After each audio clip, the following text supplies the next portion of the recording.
Hello everyone, thank you for watching our online talk, Fresh Eyes on Dutch Life on vlogging about the Netherlands. I'm Lian, your host for this evening, and this talk is organized by SIP Utrecht, the Student Association for International Relations in Utrecht. We'll also organize other activities such as drinks and parties, but there's an intellectual, thought-provoking activity every Tuesday evening. Of course, due to the circumstances surrounding coronavirus, these are all currently online. Tonight, we will have a conversation with 4 wonderful speakers with their own YouTube channel, who vlog about living in the Netherlands.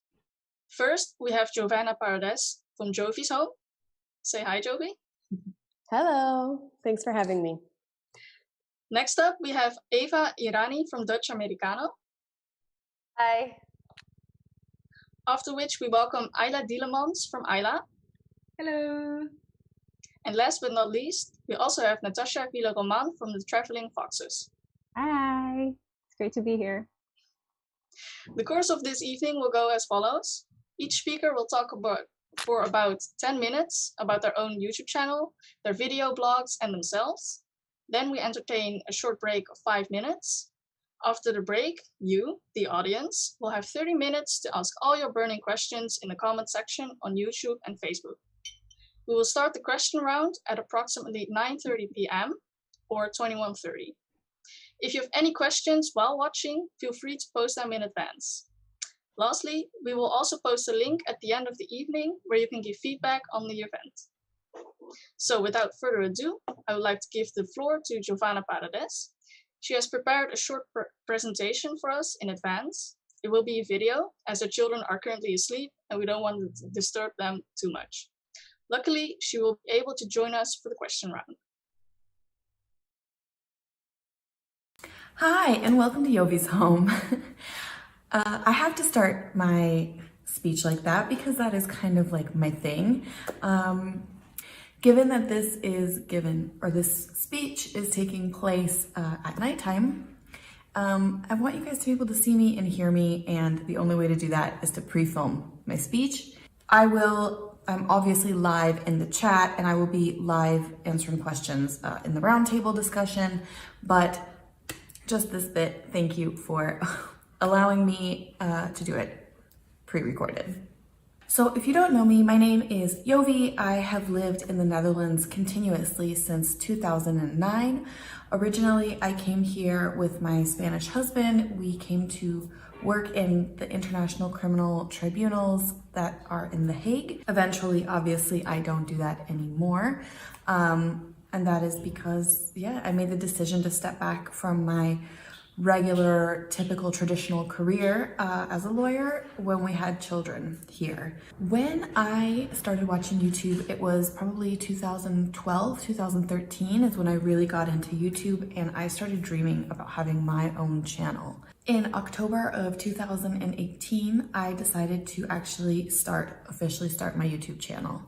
One of the biggest issues for me is that I'm not a very tech savvy person. And so the thought of actually having to edit videos is like, oof, no. And I still feel that way. So I knew that I needed to find a partner that we could try to make a YouTube channel together. And I'm so glad that editor Dan, who you might know if you watch my channel, he is sometimes in the videos. When I asked him, hey Dan, do you want to maybe work with me on a YouTube channel? And he agreed, then I knew we were set. We uploaded 3 videos on that first day that we launched. And that was actually something really interesting because I thought that I was going to be doing now a mom channel, and my angle was going to be what it's like to be a mom in the Netherlands.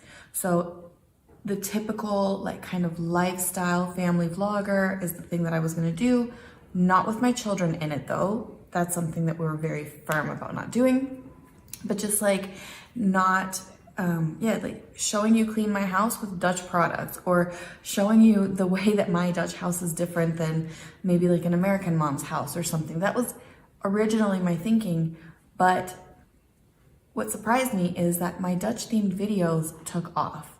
So it's really difficult to say that I started my channel thinking I'm going to be a Dutch vlogger. That was never my plan. But I'm actually so glad that that is what it turned into, because I absolutely love vlogging about the Netherlands. All that said, let me tell you a little bit about some of the things that were unexpected for me and some surprises that came along the way. The first thing that was a really big surprise for me was the audience. I really never expected to have Dutch people watching my channel. First of all, it's in English. Second of all, I'm talking about things that they already know about. Why would a Dutch person need to hear me explain kraamzorg or getting a driving license? Like, this is all things that are completely normal for you guys. Yeah, so I would never have expected it. But more and more Dutch people started watching. And the amazing thing was, not only did they start watching my content, but they started explaining things further. So in my videos, I do admit if I don't know something or if I'm confused about something.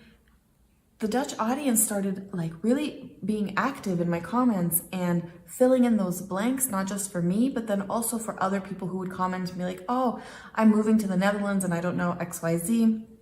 There were people who were really helping and kind of shaping the future of this channel just by being so involved. And I did not expect that at all. And ultimately, that's one of my favorite things about my channel is the community and the audience and the whole participation and engagement that we have going on. It's amazing. It's really amazing. Another thing that I didn't expect was how much my love for the Netherlands would deepen and how much more connected I would feel to the country when I started making videos about it. When I really started analyzing things like, okay, so how is maternity leave in the United States? And then thinking about my experience with maternity leave here in the Netherlands, it really forced me kind of to analyze and to think about things that I hadn't thought in that way before. And through that analysis and through that thinking, it really made me realize just how lucky I am to live here. I've definitely mentioned in a few videos about, still feeling homesick occasionally, or, you miss things. Because of course, if you are an international person and you are not in your country, you're gonna miss things from your country. There are of course people that I miss in the United States and my friends, and would I go back for a visit? And yes. Would I like to go to Chipotle and eat a burrito? Yes. There are some things that I miss, but I don't ever want to live there again. One of the series on the Jovi's Home channel is a series called Jovi's Homeland. And this is a series that we started in January of this year together with editor Dan. The two of us decided that we wanted to visit one Dutch province per month for a year.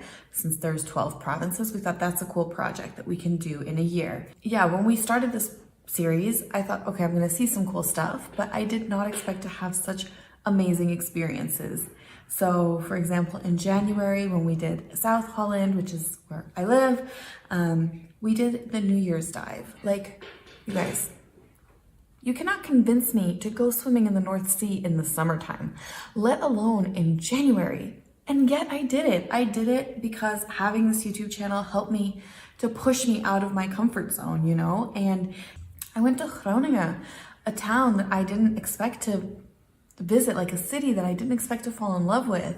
What an amazing experience to have this YouTube channel and to kind of force yourself to push outside of maybe your comfort zone or some things that you would have not done before. I certainly don't think that I would have done a tour of the entire country, of each single province, if it wasn't for YouTube. And then the last thing that I want to mention, which was a positive surprise for me, or an unexpected thing that came through vlogging, was what gives me the biggest sense of pride in my channel is actually has nothing to do with the number of subscribers or views that my videos get. And that is, for example, when I received an email from the Sound and Vision Institute, which is this Dutch institute for media and Dutch culture, where they save things in their archives that they believe are important to Dutch, for Dutch historical records. that somebody will be able to watch like 1,000 years from now or something, that they wanted to include 3 of my videos in there. Like, what an absolute honor it is to be recognized by a Dutch institution of such magnitude for my work on YouTube. And that has fulfilled me more than any subscriber milestone or video views. Absolutely amazing, amazing feeling. So that was all of the positive things. Well, not even all. There's so many more, but I have to keep it short. And I like to talk. So let's just move on to the negatives, because everything should be balanced, right?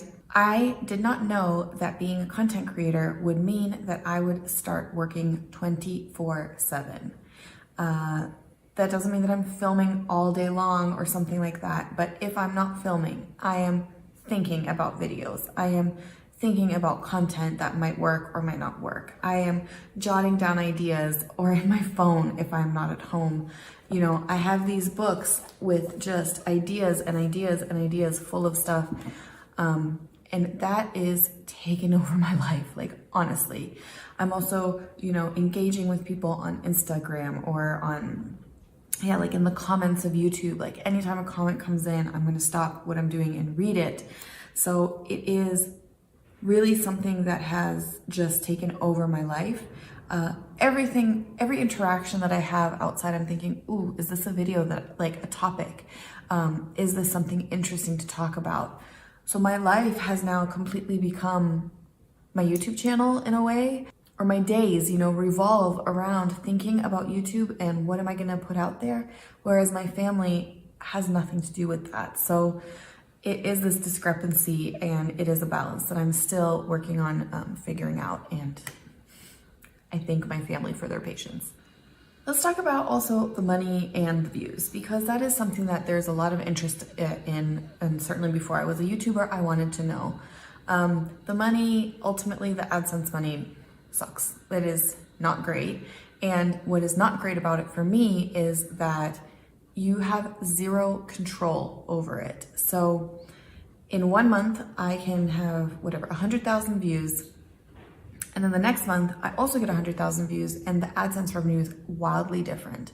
That's because YouTube sets those rates, and the videos that get played are dependent on YouTube's negotiation, which depends on, you know, the world situation and everything. And like, the amount of effort is not linked to the amount of reward. So you are still putting in all this effort, and the reward is wildly different from month to month. And for a type A person like me, that is very difficult. I want to know that when I put in all this effort for something, that this is what I'm gonna get for it. And with YouTube, that is absolutely not how it works. And so that's something that is also challenging. That is it.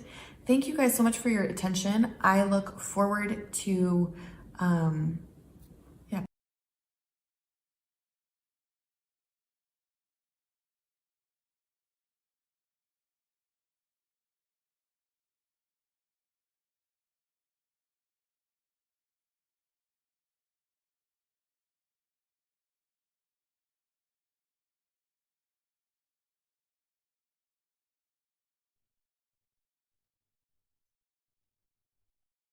Hey, well, first of all, thanks for having me. It's great to be here.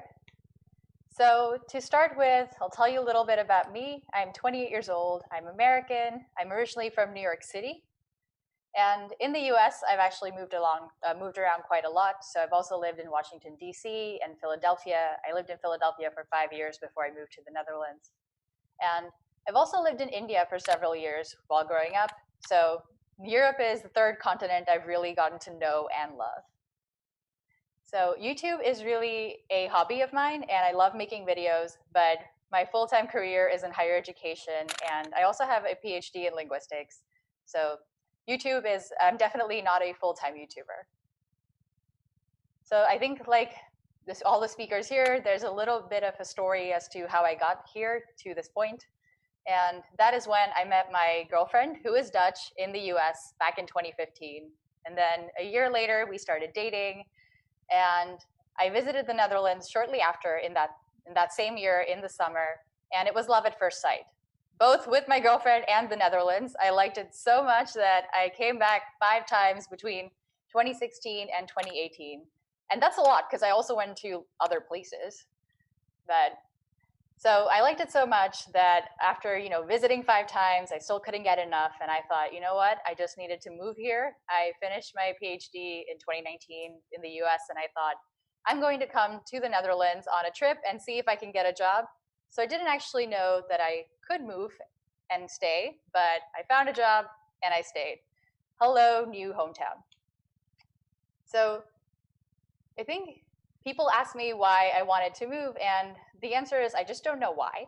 I've always wanted to move to Europe. I just always seek out different experiences. I have a little bit of wanderlust in me, and I thought the Netherlands would be a great place to settle down. So I do think that I am lucky to have my partner who is Dutch, who kind of helped me take my dream of moving abroad, or this, completely not formed idea, to make it a little more formed, give it more definition. And of course, I was less afraid to move, leave my friends and family behind, because I would be starting a new chapter of our lives together. So that's great. But I have to say that in our experience personally, I really like the fact that I also wanted to move, and it wasn't just that I moved for my partner, because I think otherwise our relationship might have been a little out of balance. So the sense of adventure was also a huge role in this. So, I always knew that I wanted to move. So in order to prepare a little bit in the US, I already started learning a lot about the Netherlands and Dutch culture. It's also what I like to do. I studied linguistics after all. So I learned a lot about the Netherlands and Dutch culture from my girlfriend and her family, but also from watching Dutch movies in the US. I found Dutch groups in Philadelphia, and I also took language classes. The last one was a really big deal, because I took a couple of language courses, and I had a fantastic instructor. He was really keen on showing us both the language aspect and the cultural aspect. So we would do things like have Sinterklaas together, and he would get us presents. It was kind of great. I mean, we don't take many classes where we get presents, right? So that was fantastic.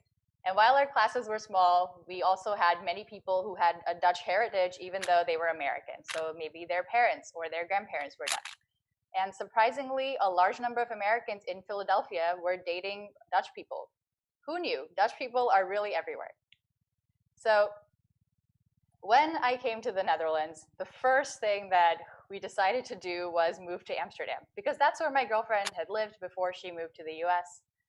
And, we thought that was a great place to start. But very quickly, we realized it was way too expensive, and we moved to Utrecht. And now I love it here. So I live here with my girlfriend and my cat Chunky.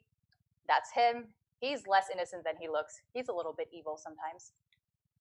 So I love Utrecht, as I said, but it's really unlike any other place I've lived in. It's pretty small for a city compared to what I'm used to, but it's really full of life and energy. So I also love that Utrecht is really international, because I'm international, the city's international. We got a good vibe going.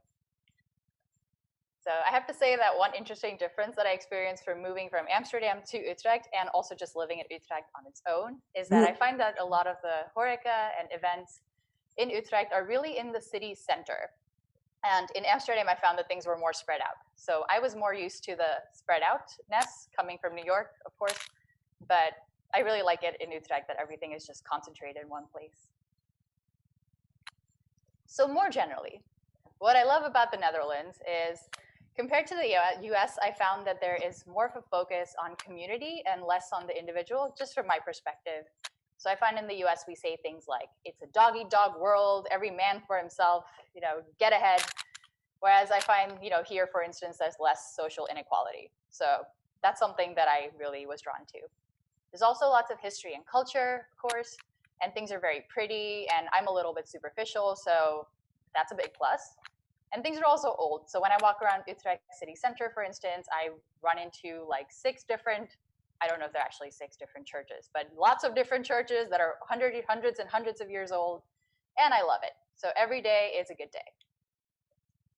So I also found that the Netherlands and the Dutch are unique in many ways, too many to list out over here. But all I'm going to say is that I found that this is a gezellige country with gezellige people in it. And I'm sure this audience knows what that means. So all of this was the backdrop to my channel, Dutch Americano. Don't ask me how I came up with the name. It's not important. So I started the channel in May 2020, which, as you could tell, is not long ago. And tomorrow will be 6 months since I published my first video. So on my channel, I talk about, surprise, surprise, living in the Netherlands, Utrecht in particular, as an American expat, cultural differences between the US and the Netherlands, and of course, just Dutch culture on its own, the intricacies of Dutch culture, and Dutch people. So some topics that I've talked about are Dutch words that can't be translated into English, the infamous Dutch directness, gezelligheid, and making friends with Dutch people, among others. So I also like to keep to 3 central themes, I'm going to call them, in my videos on my channel. And one is I like my videos to be a little bit educational, so I hope that people can learn something from them or take away something from them. I like to keep the vibe positive, so I want to make people feel good and inspired after watching my videos.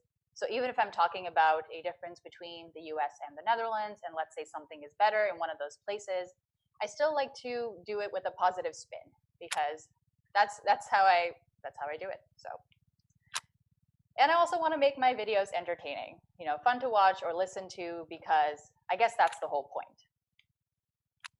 So what motivated me to start this channel? Well, first and foremost, absolute boredom during the first COVID lockdown.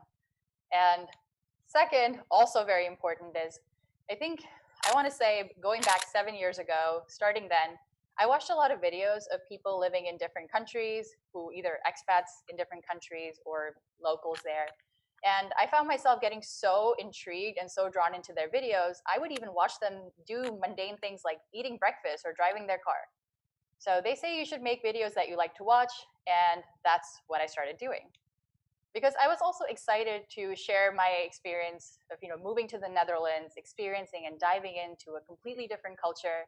And I had this amazing opportunity to experience a completely different country, and I wanted to share that with people. So I also like the idea of entertaining people, giving people something to watch and enjoy. So I think that's also something that plays a big role.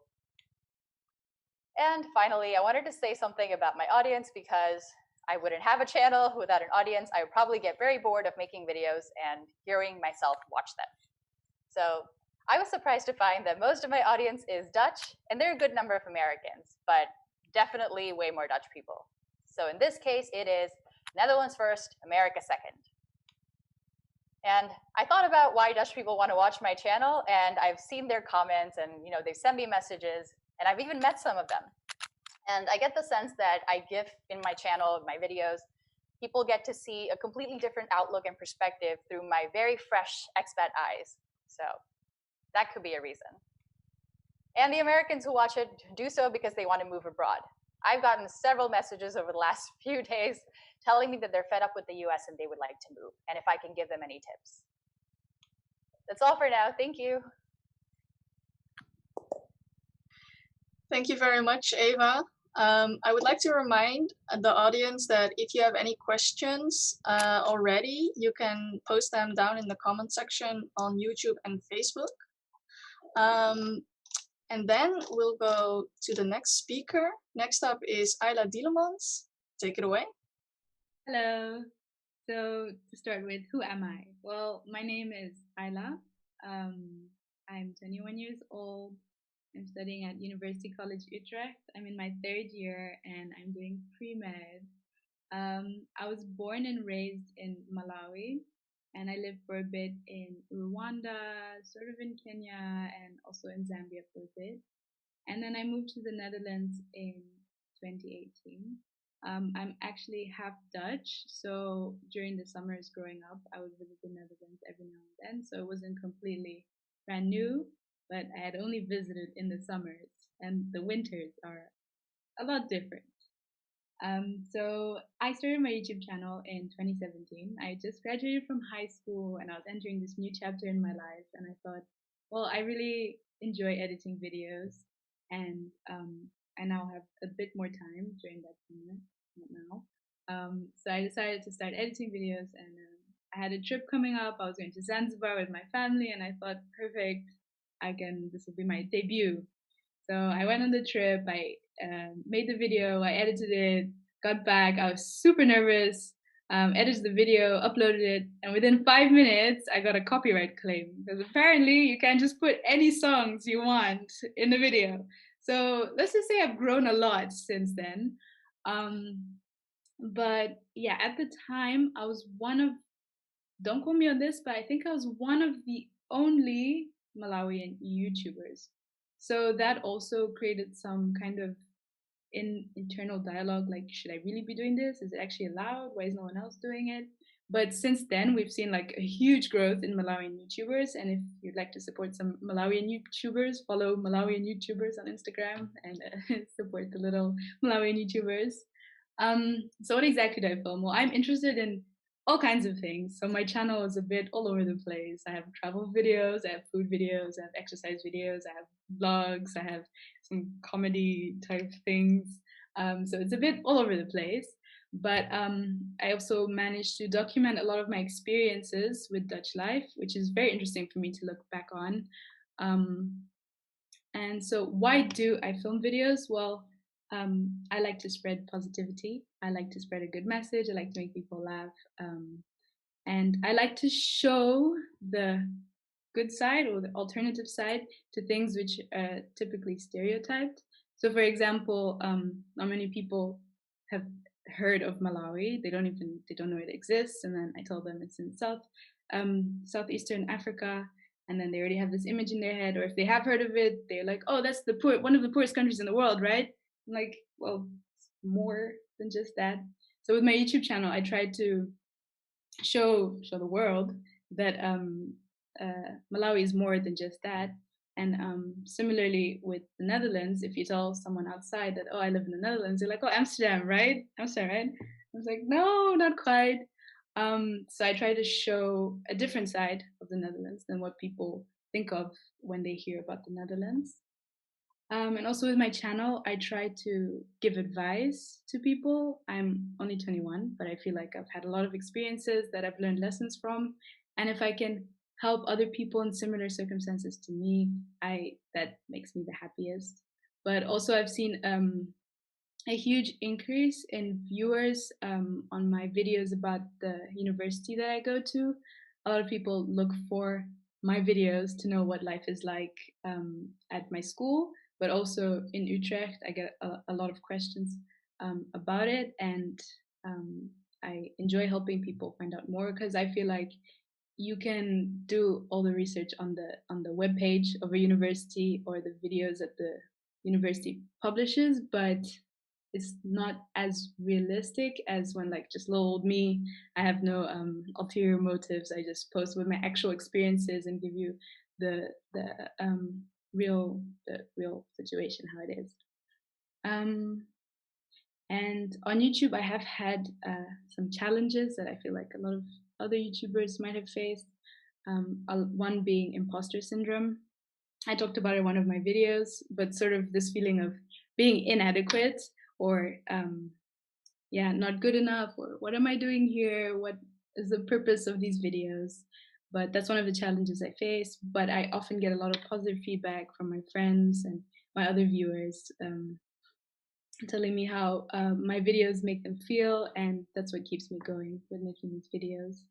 And another challenge that I face is sort of separating content from like real life. I don't want to film everything that I experience. You also want to live in the moment and not think at every moment like, oh, I should be filming this. So finding like that fine line between I want to get some good content and show everyone what's going on, and then sort of also just I need to live in the moment and not just do things for content. I also sometimes struggle with that, and it's hard to draw the fine line. But also with my channel, I try to be as raw and realistic as possible, because what we see a lot with social media at the moment is a lot of people showing the highlights of their life, and I feel like this can be very detrimental for viewers. So I try to show that, oh, my life isn't all traveling and room tours and I'm studying and productive, but also showing like the other side and showing people that it's okay to feel certain feelings and that they're not alone. So yes, thank you for listening. Thank you very much, Ayla. Um, Last but not least, we have Natasha Villeroman, so the floor is yours. Thank you. It's really great to be here. I'll try to keep this short and sweet. A little background about myself. So I'm Natasha. I am originally from the Philippines. I'm 29 years old. Professionally, I'm a content marketer for a travel tech startup. So actually, YouTube isn't my full-time job yet, at least. It started as a passion project back in 2018 or 2017. I moved here in Amsterdam a little over 2 years now for similar to Ava for love. My boyfriend and I were colleagues, and that's how we met. But I was based in Manila back then. So I decided to come here first as a tourist, and I really fell in love with Amsterdam, with the Netherlands, and I decided to just, a leap of faith and just come and live here in the Netherlands. It's always been a dream of mine to live here in Europe, having living in the Philippines all my life, and I would say it's one of the best decisions I've ever made. I started my channel when I was back in Manila, as I said, back in 2017, together with a close friend who is called Natalie. And since I'm Natasha, we're often called Nat and Nat. We love to travel. It's obvious from our channel name, The Traveling Foxes. And the name Foxes, well, the inspiration was actually from the Little Prince book. If you've read it or know of it, you'll recognize that one of the characters there is a fox, whom the little prince meets as he goes searching for himself. It's one of my favorite stories, with famous quotes like, "What is essential is invisible to the eye," that really sparked the inspiration for the name and for the channel. In general, we know foxes are very independent creatures, always curious, not afraid to explore, and that's what our channel represented. Two friends who love to travel, loves adventure, and sharing these experiences with others. So most of our vlogs before I left for the Netherlands, it was always us together. Our favorite vlog was when we both went to India, two girls traveling all around India, hiking the Himalayas. We created a lot of vlogs from it, and it was great fun. Again, it started as a passion project. Unfortunately, when I left the Philippines, we had to do separate vlogs. And we thought about, splitting the content and everything. But it eventually worked because we have very diverse content. Her from the Philippines and me here in Europe. If it's okay, I want to quickly just share my screen so I can put a face to it. I hope you can see it. So yeah, this is The Traveling Foxes. This is when Natalie visited me in Amsterdam. And this is our channel. So it's very diverse. I actually started creating more Dutch-related content, especially because, well, when COVID started, we couldn't travel often, travel has stopped basically. So I had to be more creative on the type of content that I did. But one of the content that really, I was really surprised when I uploaded this vlog, this video, and I didn't really expected it to go viral.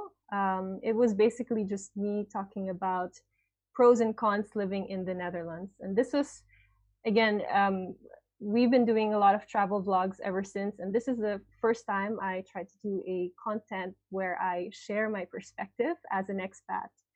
And it just sparked a lot of conversation. As you can see, 1,000+ comments. mostly from the Dutch, actually. The craziest comments I got here was why I don't learn the language, because they talk about the Dutch being so good at speaking at English that I didn't have to learn it at first. In the end, I felt so guilty that I got a Dutch tutor and actually started learning it. So yeah, since the pandemic started, I'm trying to do more Netherlands related vlogs. And my aim since I started the channel was to share my perspectives as a traveler and now as an expat here, shedding some insights and knowledge about living here or moving here as a non-EU citizen. It's been really fulfilling so far as a content creator, and it pushes me always to get out of my comfort zone, be more creative, and it's just tons of fun. So yeah, that's basically my story, and I'm happy to answer some questions. Thank you, Natasha. We're actually very on schedule. Surprise. This is not something that we have often. But I would like to suggest a short break of like 5 minutes. So I'll see you back at 2040 and then we continue the discussion round. So if you have any questions, leave them in the comments in the YouTube or Facebook section.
Welcome back, everyone. Hope you had a good break. Now we're gonna dive into our question round. I want to start off with a question that's probably very easy for you to answer, all of you. What do you miss most about living right now in the Netherlands? And what do you love about living in the Netherlands? Let's start with Jovi. For me, it's easy. The thing I love the most about living in the Netherlands is how family friendly it is to live here. So I know that this is maybe a student group and you might not have children of your own, but let me tell you something. I've traveled all over Europe and all over the United States and other places. There is nowhere like the Netherlands when it comes to things to do with your children, things that are accessible for children, even from a small age. So I also love how clean it is, how safe it is, how safe I feel as a woman here. So yeah, all of these things. I love my health care. So I don't know. There's not many things that I actually don't love. And what I miss about living in the United States, I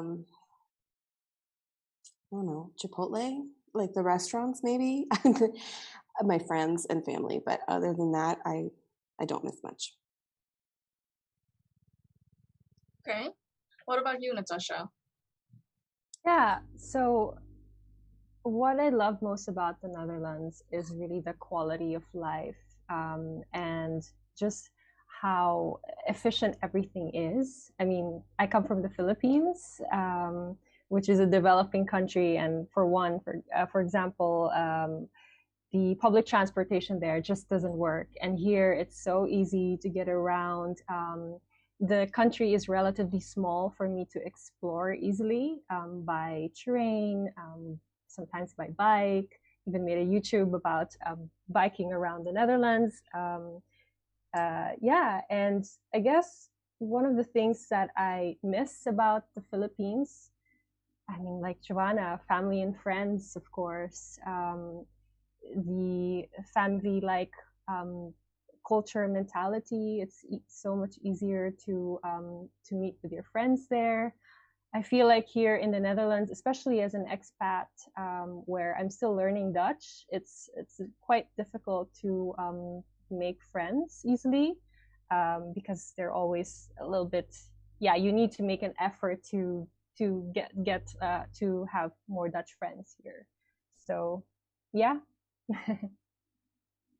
Okay. What about you, Ayla? Yeah, so from Malawi, I miss the weather, the people, the nature, obviously my friends and family, the mountains. I really miss the mountains. Mountains really make such a big difference. And what I love the most about the Netherlands is wherever I go, regardless of the size of the city, I'll always find all these little hidden gems. Whether I'm in like the tiniest little village or in a huge city, there are always these little things like a little cafe or a little store where they have really nice posters, or like a little ceramic store with a little blue painting and everything. So that's what I love. Nice. And Eva? Well, what I really miss in the US is, well, I will say the food, certain types of food. You can't get everything here. And another thing that I miss, I think, is feeling like an insider. In America, I was American. That felt really natural. And here, people hear an accent and they switch to English, even when I'm trying to speak Dutch. So I'm an expat, and by definition, I'm not an insider. So, well, what I love a lot of things, but I think my favorite thing that I like in Utrecht and in cities like Amsterdam are the canals, and everything is so pretty. Told you I was a little bit superficial, so. Okay, well, then the first question from our audience. First up is Damien van Gerp. He says, thank you, Eva. In your videos, you often compare social life of the Netherlands with that of the US. Do you find it difficult to say things about the Netherlands and the US that people didn't know about themselves and might insult them? Yeah, I do, but so that's a great question, thank you. But I think it's also an interesting question because indeed it's tricky to talk about sensitive topics. And when you talk about culture, I think that already makes it a sensitive topic. So I think it is difficult, but I love all types of culture, so that makes it easier on my end. So I just try to think about ways how other people might perceive what I'm saying. So yeah, hope that answers your question. Do you also censor yourself or like do retakes if you feel like your tone of a certain video is not what you really meant? So I do retakes, but that's just because I start talking and then garden path my sentence, so not necessarily for censorship purposes. But I do try to think about what I want to say, because you want to try and deliver a message as clearly and effectively as possible. And even though I don't succeed 100%, I want to try and do better. Okay, that's a good attitude to have. Next up, we have a question from Facebook. Nina Ruitenbeek. She asked Giovanna, how do you feel about parents who do choose to film their children? And then she also has another question, but we'll do this first. So when I discussed with my husband about starting a YouTube channel, he is a very, very, very private person. He was like, I'm here, I'm going to support you, you go for it. The only thing is, I don't think that we should put our kids in the videos. And I agree with him. I think that our kids who are now 6 and almost 3, they're way too young to make an informed decision about what it means to be on the internet, the dangers of the internet, you know, and while it can be very exciting and like it can also make you a lot of money to have your kids in your videos because a lot of people like to watch it. I don't think anything is worth their safety. So personally for me, I refuse to watch anybody that does put their children in their videos. I don't watch YouTube channels. I don't support people like that, but that is just my opinion because I understand why people would want to do it, right? You can make these beautiful memories and you can vlog these lovely things that you do with your kids and it's like a diary or something. But you can also keep those videos private. They don't need to be shared with the world. So maybe I'm a little bit hardcore in that, but I think the protection of our children is number one. So, yeah. I'm curious if you guys would agree, like if my co-panelists would agree with something like that, or if you would, you know, if you would disagree with that and think like, no, I would like to have, when I have kids in the future, or if, would you put them in your vlogs or your videos? For me personally, I don't have kids yet, so I can't really make that judgment call. But I do agree with you that I think your kids definitely, you know, all the censorship in the internet, their privacy definitely matters.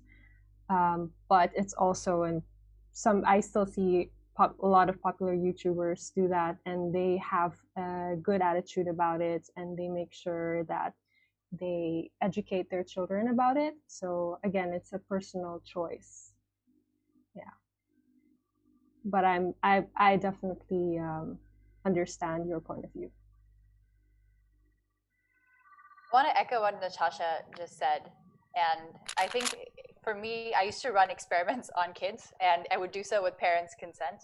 It was less dangerous. They played language games. It was nothing crazy, but I did so with the parents' consent, and I feel like that same thing applies to putting your kids on the internet. I personally would not do so given what I know, but then again, I don't have kids, so it's hard for me to say what I would do when I have children, if I do. Your thoughts, Isla? Yeah, I'm still very young and I haven't really thought about it before, but for sure, I think because they can't give their consent and the internet is a very scary place, I think it's best to wait till they are of the age where they can actually give informed consent. Okay. Leanne, sorry, if I can just add one more thing. And I watched somebody else's video where she talked about having children like in family vloggers. And I thought it was really important what she mentioned, which is that when these children are in these family vlogs, very often the interest from the audience is in those children being in the vlogs. So it very quickly turns into a job for that child from a very young age. And they are not able to distinguish between, oh, it's family time and, oh, it's filming time.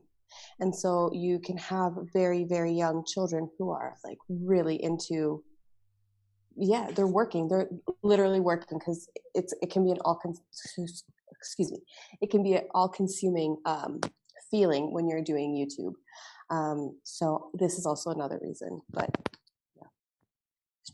Sorry, I'm very passionate no. about kids. Thank you for sharing. Yeah. And the follow-up of Nina, her question was, as someone who doesn't really experience a Dutch culture, how would you describe it? So why don't we start with Ayla? Okay, so for me, for Dutch culture, it's kind of hard to tell because, like I said, I'm half Dutch and I would spend summers here, and half my family is Dutch. But I did notice differences, like, for example,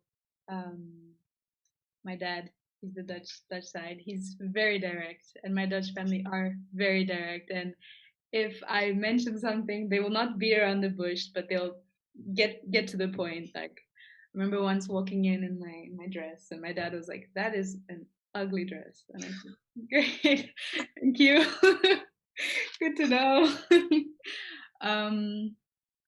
But that is a big part of Dutch culture. But I also feel like Dutch people are very, very like kind of like jokey, like we have to get this done, but also like we'll laugh about it as well, and we'll have a cup of coffee and chat about it as well.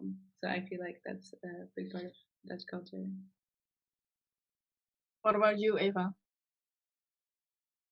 I would agree on the directness part. So I would definitely describe Dutch culture as, just say what you mean, don't beat around the bush, don't be too flashy, just act normal, be normal, and just have a good time. Keep it gezellig, just enjoy yourself.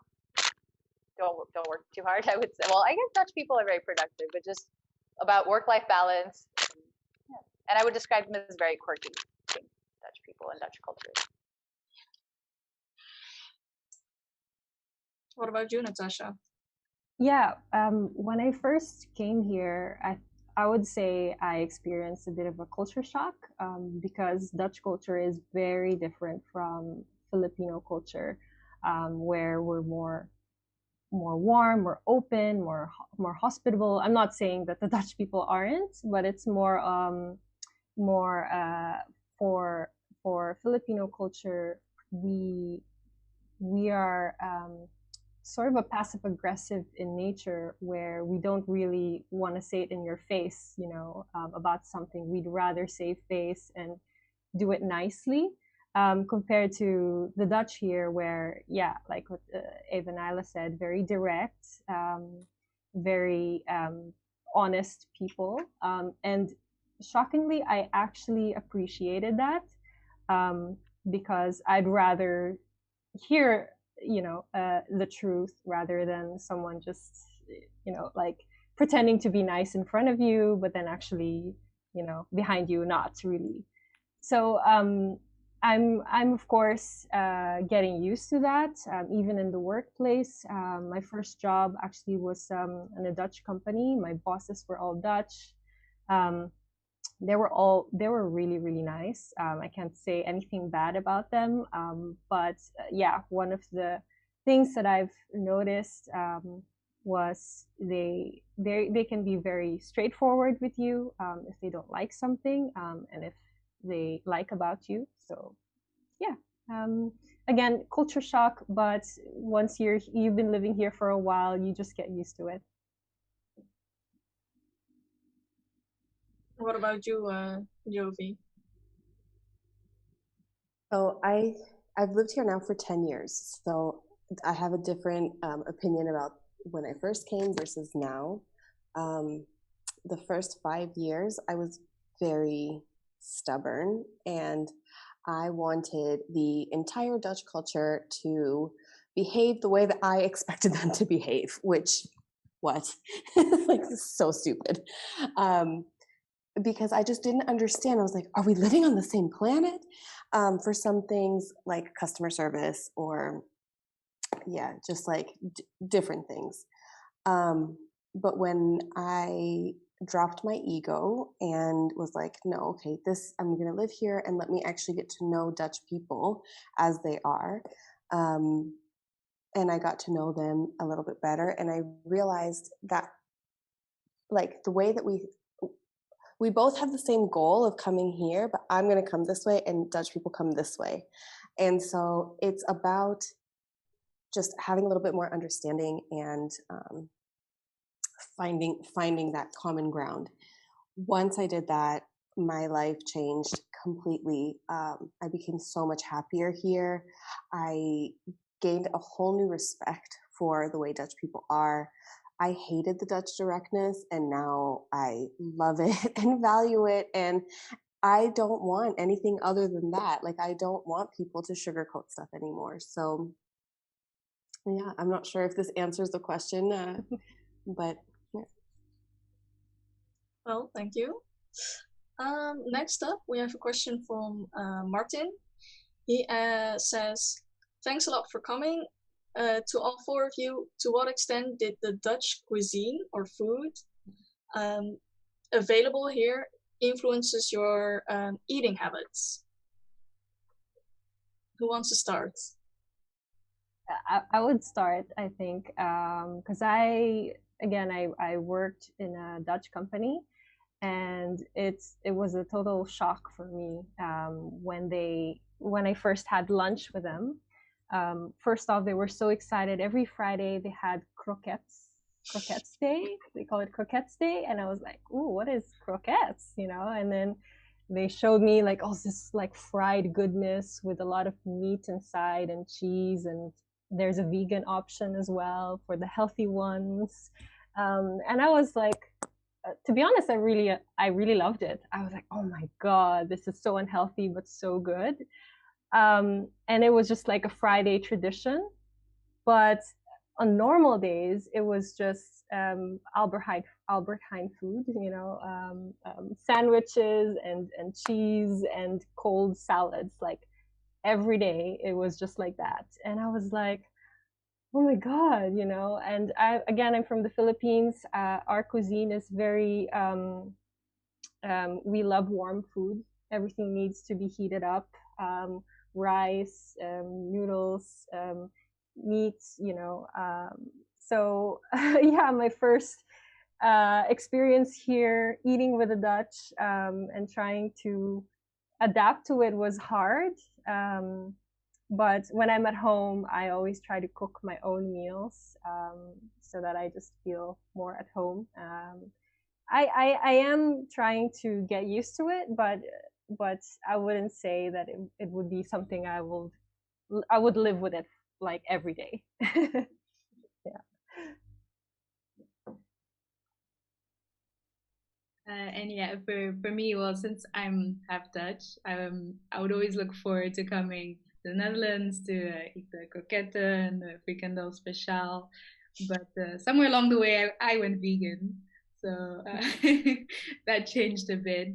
But Dutch cuisine has always been a big part of my life because even though I wasn't in the Netherlands most of the time, we would bring home kgs and kgs of Dutch cheese.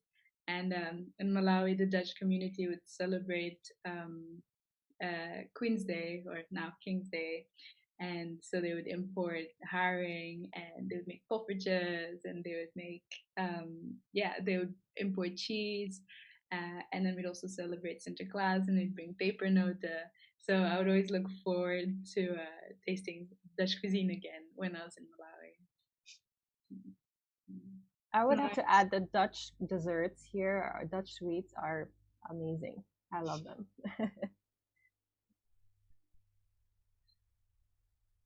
What are your thoughts, Eva?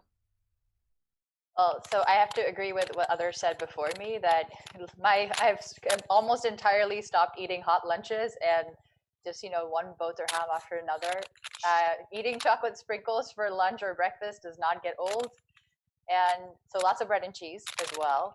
And of course, the baked goods at the grocery store. I mean, I just can't help myself. So now I've converted myself into what I think is called a snoepkont in Dutch, sweet backside. So there's a lot of sugar.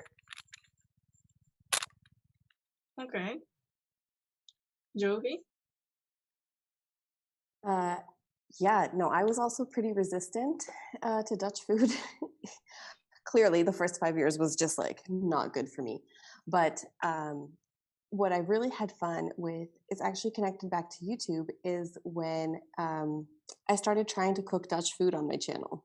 So I would find a Dutch recipe and let's make it, you know, like we made, Dan and I, we made Ayrton soup on the channel. We made apple pie. We've made, you know, like lots of different things. We've done like a testing Dutch drop. That was interesting. But overall, like my connection to Dutch food has really been actually through my channel, and now a little bit through my kids who, you know, they want to eat like the oliebollen, and they want to eat kruidnoten and all of those things. So I try to bring a little bit of that into the house as well. Nice. Especially in theme for this this upcoming winter. Next up, we have a question from ISO. He says, "Thank you all. In what way affects being a YouTuber watching other YouTubers?" Anyone sharing their thoughts?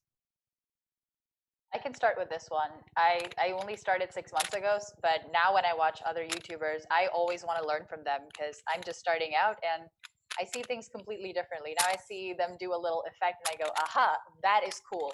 Stealing that. Or that's really interesting. And I see the angles they film from, and you really start thinking about the choices they made. So it's kind of cool. I would also like to comment about this. For me, being a YouTuber has made it almost impossible for me to watch other YouTubers that make the same kind of content as I do.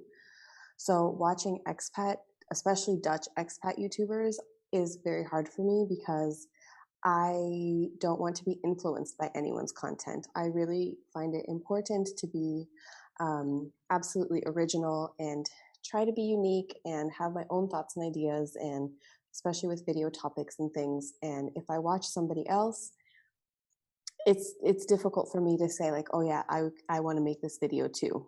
So that's how it has influenced how I watch videos.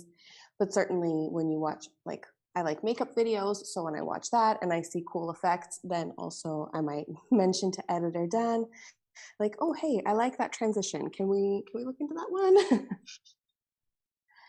Yeah. I think for me, watching other YouTubers' videos and now knowing how much work goes into it, I feel like I appreciate their videos a lot more, and how much time and effort actually goes into the whole process. So I feel like there's an extra level of gratitude for their content. I do actually research a lot before I make my videos. I don't know about the rest here in the panel if they do their own script, but I script most of my videos, and I really, especially if I'm talking about like a sensitive topic about culture or something more research related, like my last second to the last video was about Dutch working culture and finding a job here as a non-EU. So I make sure I gather, you know, as much information as I can, and that's why I also try to learn from other YouTubers, get inspired. But I also make sure I take on my own opinions or take on it. Regarding other types of content, I'm also very apprehensive about you know, how you tend to compare yourself with others, you know, like, oh my gosh, this YouTuber is growing too fast, you know, I'm slow, I'm not pushing out that much content, you know. So it's just that danger of the more you watch other people, the more you compare yourself to others. So just to be wary about that mindset that, okay, I'm just here to get inspiration and not to make myself feel bad about something. as a content creator. Ayla, you mentioned that a lot of time goes into these videos. How much time would you estimate like goes into a 5-minute video for anyone who's not has like editing their own videos or has a YouTube channel? I think for a 5-minute video, I would probably put in maybe an hour to 2 hours worth of editing. I feel like it also depends on the applications you're using. If I could get Final Cut Pro, I would be the happiest YouTuber out there. But also because I use iMovie, it takes a lot longer. And I also like to watch and rewatch and make sure it's perfect before uploading. So yeah, 5 minutes would take an hour to 2 hours to edit. I see Natasha nodding. Yeah, well, actually, for me, it's much longer. I use Premiere Pro. I've been using it ever since. It's a little bit more advanced, but for me, there's just so much thought that goes into video editing. It's crazy. Whether it's a travel vlog or me a sit-down vlog, you know, it's a lot of work. Post-production, I do everything. I don't have a video editor, although I do hope I have one to help me out, because it probably takes me around 4 to 5 hours to just put everything down, and then another probably hour just to clean the transitions, and then uploading to YouTube, and that's again another hour or so figuring out the thumbnails, what sort of description for SEO, and then your promotion for social media. It's a lot. Like, your work doesn't stop from taking videos. It's actually just half the battle. How about you, Ava? So I am just going to add to what Natasha said, because I have the exact same experience with the amount of time it takes. Even though I honestly just sit down and talk into a camera, it still takes me a really long time to try and edit, to cut out the fluff. And still people tell me there's a lot of fluff in there. But I wanted to add to Natasha's comment that I think there's also way more time that goes into just thinking about what your video is going to be about than people think. Or at least I thought before I started. So yes, the editing takes a lot of time, but in addition to all those hours, there's also just thinking about the idea and writing down what you're going to say. Okay. Well, there's actually a question that relates to Jovi about this topic. Momming Abroad asks, how did you and Dan connect, and how has hiring an editor helped your channel? So if it's not clear, Dan is your editor. Mm-hmm. So how did you meet? So I know Dan since he was, I think, 8 years old. He is now 17. Most of the time people think that I'm his mom when he is on the channel. So I appreciate you, Mom and Abroad, for knowing that he's the editor. Dan and I met before I lived in this house where I live now, my former house.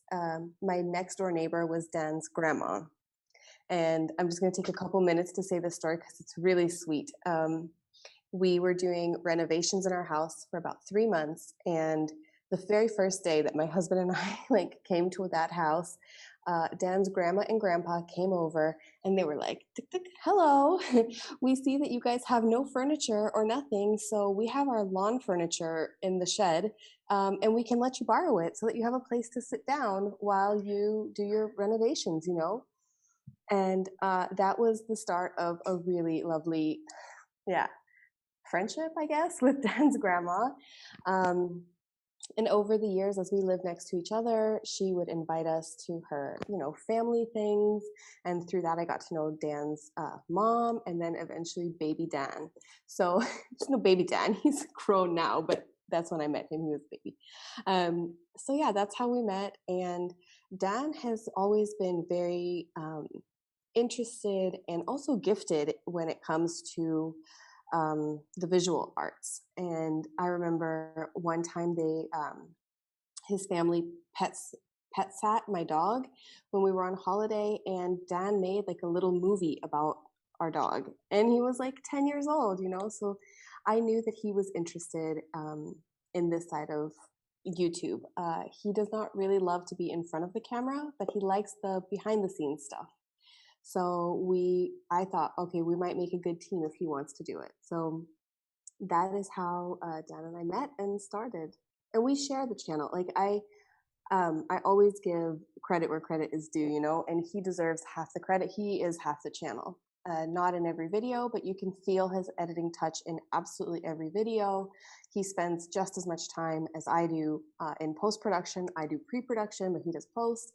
So really, yeah. Was that answering the question? Was the question just where do we meet, or was there anything else to answer on that part? Yeah. I think that answers her question. I think Dan is actually also in the comments. He says flattered. Oh, And deserved. yeah, Mom in Abroad also says, "Oh, so sweet. Thank you for sharing the story. It sounds like a team that was meant to be." Yeah, I think so too. And we're doing some exciting stuff from the new year as well. So watch this space.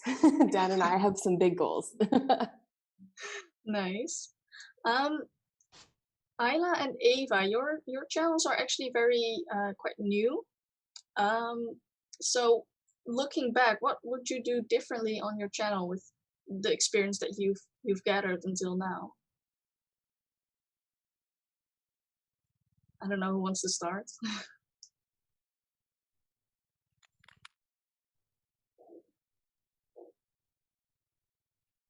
Well, I can start. Yeah. I feel like my channel is just so new that I have no idea what I would do differently because I'm not sure I do too much differently. Well, I can admit one thing. I started using better equipment. I embarrassingly had a nice camera, but I couldn't find the charger. I would have used that from the beginning if I hadn't been so lazy. So quite honestly, I just started filming videos because I just wanted to have some fun. But people started watching, and I thought I should do better than just sit there and film on whatever.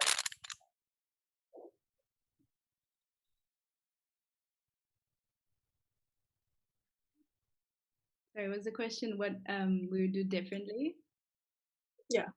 I think probably devote more time to YouTube.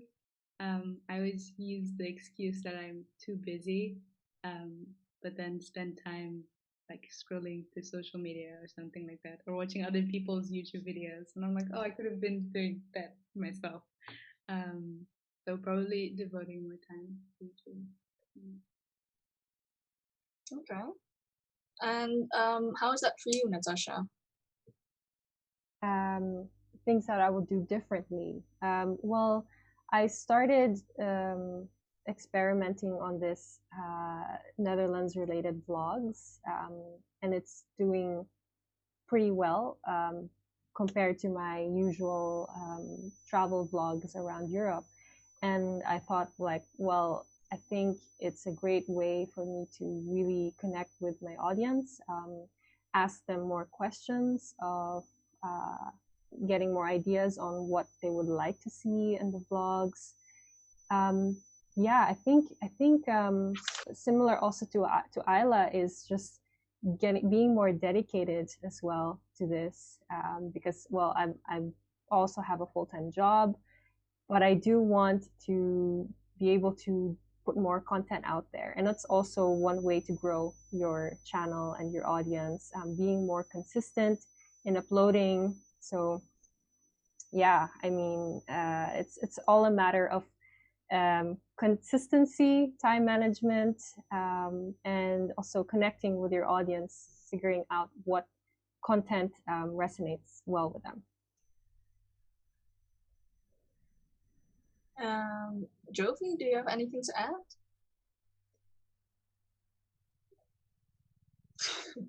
Sorry, I was on mute. I don't know. What would I do differently? It's a good question. I really enjoyed the journey that we've had through finding the audience that we have, to discovering what they like, It has been a very interesting conversation, and I feel like through the mistakes that I've made, and my audience has told me, it's been a learning experience. So I'm not sure that I would want to do anything differently, because I feel like the growth that I've had has really been as a result of the mistakes that I've made. So yeah, I don't know. Okay.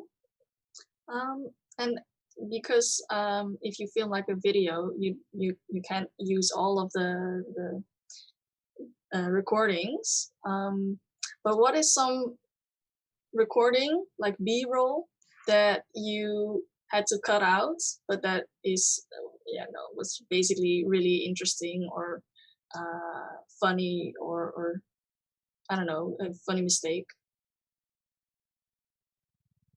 Sorry, B rolls? Like what B rolls we take? Yeah, like what do you record, but like what footage doesn't really add or gets posted?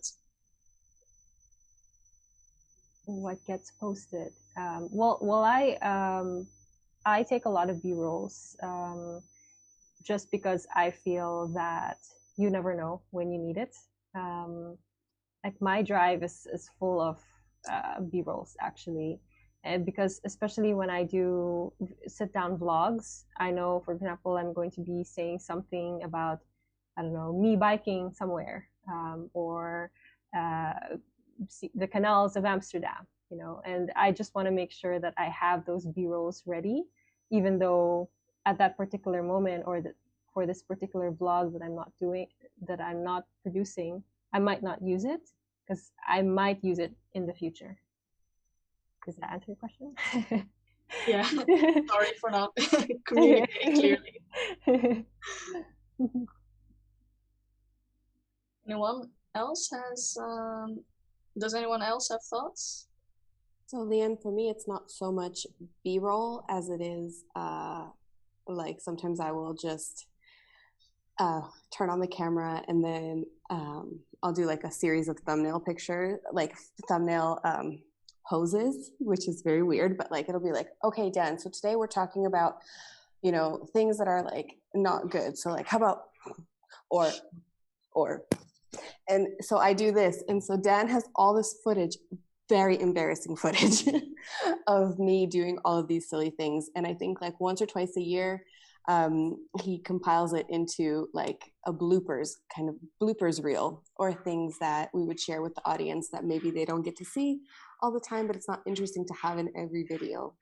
So that is something that we have like set aside for another day. Okay. He actually says in the comments, I hated it when I had to edit out copyrighted music during Carnival. Giovanna can explain further. What is the story? So yeah, we celebrated Carnival in Limburg this year, which was absolutely amazing. And one of our subscribers, she actually knew that we were coming, and she said, "Hey, my friend is in a band and he's playing, so why don't you come to this thing?" And we were like, "Really? Okay." So we ended up going and meeting one of our subscribers, and we partied with her. And this performer, who was absolutely amazing and had the greatest like show, he was like, yeah, you guys can use my music. So we actually used his music in the video, because he performs for Carnival. He's a Carnival singer and has songs about Carnival. Like, you cannot have better music in your video. But he doesn't own it. His record label owns it. And so ultimately we had to scramble and like beg his record label in Germany, like, please, I mean, the singer said that we could use it. Can we use it? So I think this is what Dan is referring to, but ultimately we did get to keep the music. Oh, wait, he's texting me. He says, Dan, come on. He says he was talking about our dancing sessions. Okay. So at Carnival, you dance a lot, and we had some pretty epic, like, moments, yeah, when we were like on the streets, like dancing. And I had like maybe a sing off with a guy with like a Backstreet Boys, like we duetted, and it was like very intense. We also had a Spice Girls like wannabe thing, and I guess Dan hated not being able to include the actual music because you got the actual like vibes, but not the sound that comes along with that. So, Dan, was that did that answer it? Yeah, I don't know. I think so. Well, I love hearing this story. It's really sad that we cannot ever see this footage on YouTube. You know, the truth is, I would even post it, despite the copyright claim. So I was saying like I don't care about the money. Like let's post it anyway. It's worth it. But Spice Girls blocked us from even being able to do it. Like they couldn't even.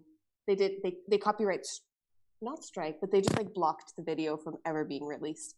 So we had to remove the music, even if we wanted to have the royalties go to them. Music is a very tricky situation on YouTube. Yeah. I was also wondering, because you have a channel where you mostly sit in front of the camera and record yourself, do you ever get tired of recording and seeing your own face all the time? Yes. Yes. Although I think the other girls might have more of an issue with that since they have to edit themselves. I record it and I'm done, but even just reviewing it, I'm like, shut up. Like, who cares what you think? Like, why are you doing this? A little bit the imposter syndrome that you were talking about earlier. So, yeah, definitely, it gets tiring. But then the audience likes it, so then it can't be that bad. Yeah, I tell myself that as well. Like, people are responding positively, so I must be doing something right. But sometimes I do need to take a break from, staring at my face for so long. I actually like keeping moments where I make mistakes sometimes, where candid moments where it's obvious that it's not scripted or whatever. Because those are, key moments where it makes your video more authentic, in my opinion. And it's hard. Like, I used to be, even now, like, I still have a problem sometimes speaking in front of the camera, especially when there's people around. I hate it.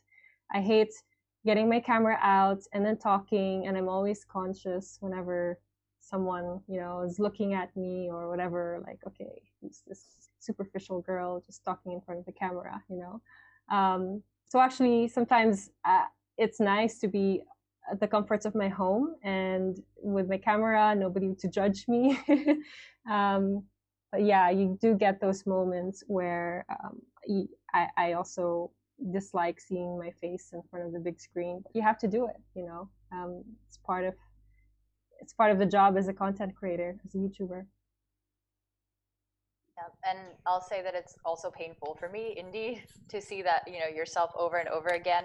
And speaking to the imposter syndrome point, I know that a lot of people watch my videos and enjoy them, but there are also people who leave those comments and say exactly the things that I think about myself, and those are actually quite painful. So they happen, and I wanted to share that. So yeah, it's quite painful, but you got to do it anyway. You use blocked words on your channel so that some of those nasty comments cannot get through. Like, I feel like my list of blocked words has grown because I just don't need to see some of the vile things that people say. But I'm curious about you guys. I don't know about the block words, actually.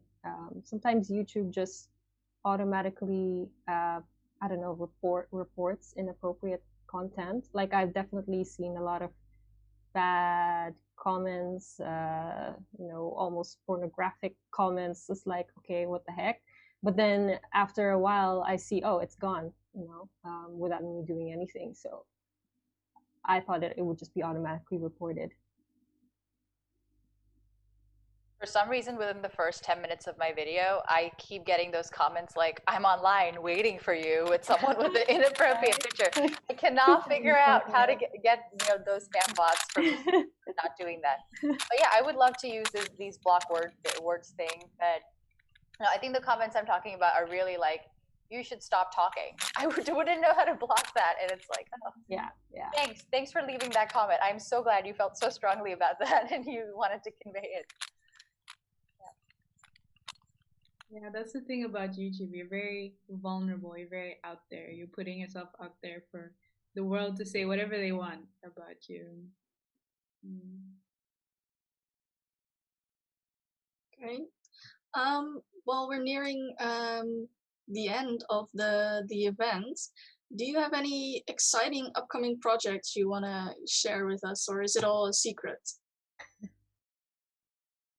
We talked a little bit about Dutch cuisine, and that's actually I'm thinking of doing another vlog about diving into Dutch cuisine and what Dutch people eat in a day. So breakfast, lunch, and dinner, and snacks. So I'm excited about that, but probably I would love to get some opinions and suggestions about it. So yeah, probably in next week I will be putting that out on YouTube. Sounds great. I really like that idea. From my side, I have a new series that I started recently, but it's a long-term series about becoming Dutch. So I started Cursus last week, and I'm gonna do like a series of videos like talking about the classes and then the requirements of becoming Dutch and doing the exams and what that process is like, because I think that's helpful for other people who are coming and maybe going to go through that process too, and sharing it in a very real way of like, this is what I'm finding easier, this is what's really hard for me, and yeah, so that's one of my big things on my channel at the moment. And also on TikTok and Instagram, every day I talk about my Dutch classes, so that's also really, really fun to do a daily series of mini videos. Yeah, the TikToks are very entertaining, I must say. I plan on starting a new series called Wednesday Wisdom, where I sort of share some insights and have a little topic that I talk about every Wednesday. Fingers crossed. So that's what I'm thinking of doing, and sort of just putting out more content because I've been slacking a bit. Yeah. And for me, I'm going to start trying to do more vlogs on the street and kind of show people, scenes outside my living room. So that will be exciting for me as well. Nice. Looking forward to it. Well, that's the end of this event. Thank you everyone in the audience for your participation and your questions. And of course, we are very grateful for the interesting insights all the speakers have given us during the evening. If you want to know more about anyone, don't be afraid to give them a follow on YouTube and other social media. Before we say goodbye, I would like to direct you at the voting link in the comment section, where you can rate the event, and we hope to use the feedback to improve our upcoming talks and future events. Then, this Thursday evening, as a student association, we also organize other events, and our Arts and Culture Society of SIP organizes an online piano concert for our members. Geert will be behind the piano, and he will take you through different classical styles from the 1700s till the modern times. So sign up via the link in the promotional WhatsApp group. Also, don't forget that next week, same day, same time, we organize a special film talk that is accessible for everyone. We will be watching the iconic horror classic The Shining together and discuss the film afterwards with Brendan Vos. He will talk more in depth about the film narratology and what makes The Shining so captivating. Finally, we host our online Discord drinks for all the members of our student association. So if you want to discuss more on this evening's topic or just want to chat and play some games, feel free to join. And to all the other viewers who are still watching, thank you for watching, and I hope to see you again sometime.